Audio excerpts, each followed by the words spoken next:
呢間喺元朗水邊圍村隔離啊，嗰間嶺南美食啊，好多客咧都投訴過嘅，頂你啊！啲態度10分鐘之差。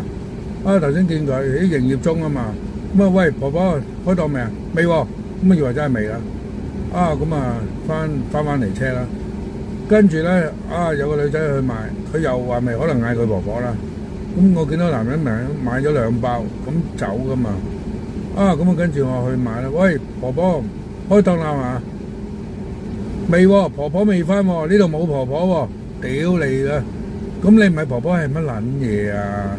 嗌你婆婆咪算啦，唔通靚女咩？靚女賣豬腸粉咩？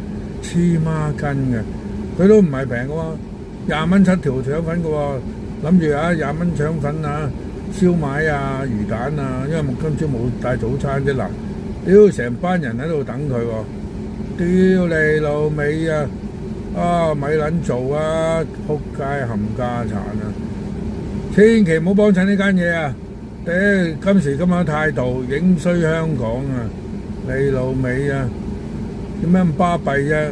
而家豬腸粉呢樣醬唔得，嗰樣醬唔得啲客講黐線咁你真係混醬啦，黐線真係唔省佢都唔得嘅，真係要大肆宣傳嶺南美食呢間嘢唔係報食環一於今朝誣告佢都仲得頂佢個肺，食物安全唔得食完肚痛肚屙我睇你點咁真係14日就封咁你驗出冇嘢你都死不過唔會佢咁污糟咧，實驗得出㗎大腸桿菌你真係跟住報消防啲嘢擺咗鋪頭門口阻住火警咁兩大部門就玩謝你啦，如果要玩你嶺南美食，你唔好咁咩啦，係咪？黐線嘅你都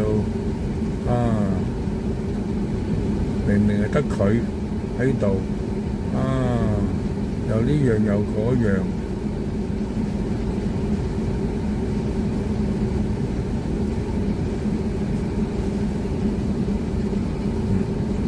影下佢個樣先，放大影下佢個樣先。